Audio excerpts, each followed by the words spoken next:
Albert Einstein once said, I have no special talent. I'm just passionately curious. Now that's comforting because if curiosity is the requirement and not genius, then everyone in this room already qualifies. Let me begin with one simple moment almost every student here has experienced. You're sitting in a classroom. The teacher is explaining something. You understand most of it.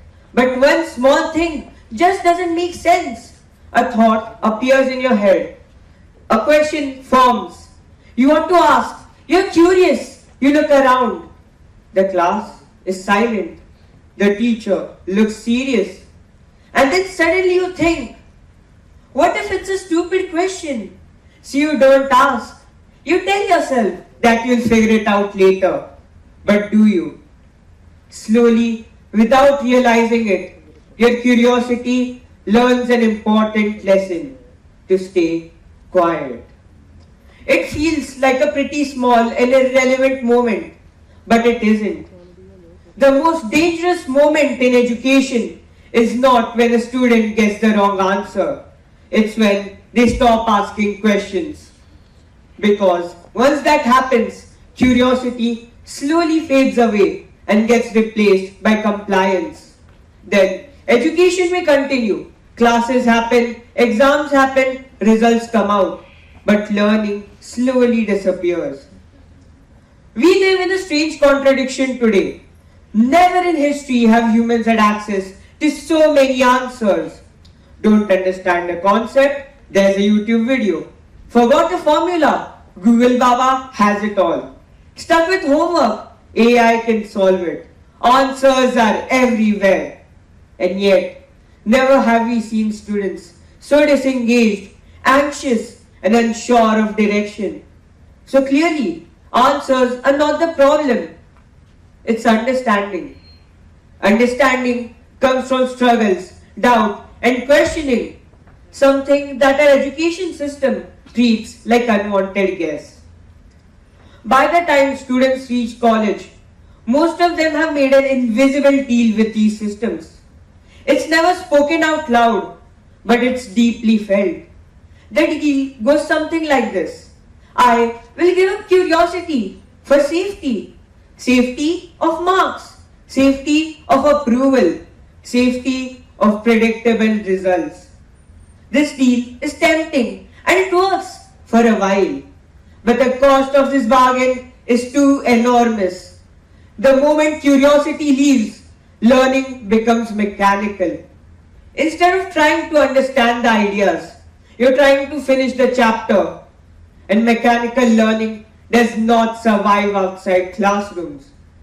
To simply say, answers close loops, questions open futures. Education today is obsessed with closing the loop. Finish the syllabus, complete the paper, get the result. But the future doesn't care how many loops you close.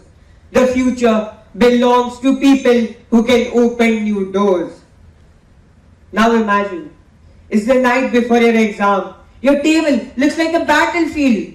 Books everywhere, notes half open, your phone face down pretending not to exist. You're tired. And suddenly while reading, you think, you wonder why this topic matters, how it connects to real life. And then another voice enters. It says, this is not the time to think, just memorize.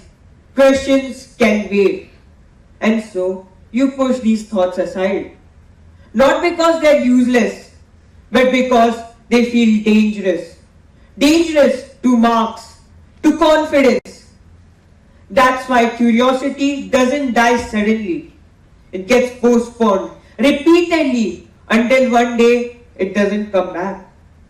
Many students today are not curious, they're tactical. Instead of asking, why does this work? They ask, is this coming in exam? This isn't laziness, it's a result of conditioning.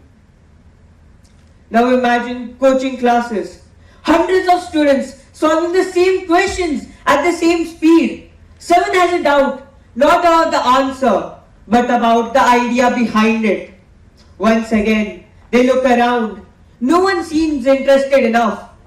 Once again, curiosity is curtailed because standing out feels risky. And then the results come out. Someone who memorized the topics scores way more than someone who tried to understand them deeply. What lesson do we learn here? Not that curiosity is wrong, it is unrewarding. Over time, these students start trusting the shortcuts. Here's an irony. We celebrate innovators later, but we forget how irritating they were in real time. They asked too many questions at the wrong moments in uncomfortable ways. Galileo lived in a time when the earth, being at the center of the universe, wasn't just a theory. It was the only answer, printed in books, protected by authority. Galileo saw something didn't fit, so he asked one simple question.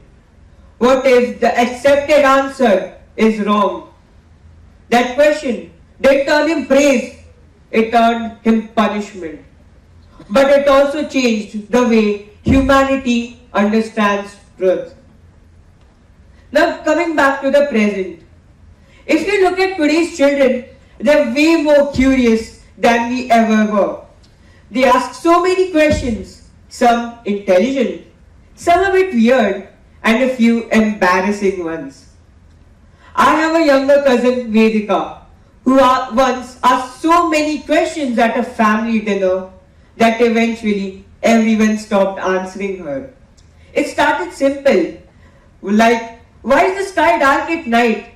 Then, why do adults still drink tea even when they're tired? And finally, with full confidence, she asked, why do you say later even when you mean no? Everyone started laughing, and someone told her, Vedika, stop asking so many questions. What fascinated me wasn't the questions, it was how naturally curiosity annoyed us. Not because it was rude, but because it made us think. But children, they don't stop even after they're told to. My cousin's train of questions left the station 10 minutes later. That is the power of curiosity, which everyone in this room should be able to unlock. But we are not able to. Why? Let's take a look at social media. The algorithm is extremely intelligent at answering one question. What will keep you scrolling? What will keep you hinged? But very few people paused to wonder, what will this do to our attention span, to our mental health, to our self-esteem, to how young people define success?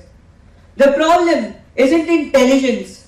The problem is a lack of curiosity about consequences. Curiosity isn't intellectual, it is moral. It asks, who is benefited from this? Who gets affected? And who pays the price? A society which stops asking such questions doesn't become peaceful, it becomes dangerously overconfident. There's a story in medicine when a doctor once asked why patients were dying more in certain hospitals. The answer turned out to be simple. Doctors weren't washing their hands. When this idea was first introduced, it was mocked, ignored. Years later, hand hygiene saved millions of lives. But the delay also cost countless people their lives. The problem wasn't ignorance, it was resistance to questioning norms. When students stop asking questions, confusion turns into self-doubt. Instead of thinking, I did not understand this yet, they think, I'm not smart enough. Curiosity protects this self-worth. Today's students are preparing for jobs that don't exist yet, technologies still evolving, and problems with no clear answers. And yet, we train them to wait for instructions. This mismatch isn't just inefficient, it's dangerous. Curiosity is not chaos. It has structure. Curious learners always ask, why is this designed this way? What assumptions are hidden here? And so on. They truly think out of the box in every aspect of life. Imagine, at the end of every lesson, students were asked just one question. What questions are you leaving with? Not for marks, not for assessment, just for thinking. That small habit changes everything. This one incident happened with me when I was young. My family and I went to our village for summer holidays. We have some agricultural land over there. In my village, there are huge coconut trees. Around that time, I'd also read in a comic book about how Newton discovered gravity by sitting under a tree. My small mind had a brilliant idea. One afternoon, I quietly went and sat under one of those enormous coconut trees, thinking something great is about to happen. A few minutes later, my mom starts looking for me. She's panicked. When she finally sees me under that tree, she shouts, "Aryan, what are you doing there? Are you mad? Get back inside immediately." To which I proudly and confidently replied, "Mummy, if Newton discovered gravity sitting under a tree, what if I do something as great?" So taken aback was my mother by the logic of that answer that she started laughing. Later, when my father heard about this, he added on, "Beta, Newton discovered gravity under an apple tree. You are sitting under a coconut tree. Imagine if one coconut fell on your head. Would you even be sane enough to think?" Curiosity killed the cat. However, that same curiosity stayed with me after all those years. From sitting under trees, it stayed with me in the form of questions. Let me end with one final thought. Socrates once said, "Wonder is the beginning of wisdom." Not marks, not certainty, wonder. Answers help you survive exams. Questions help you survive change. And change is the only guarantee. The spark of curiosity is very small, but every meaningful human advancement began with someone who refused to stop asking one question. Why? Thank you.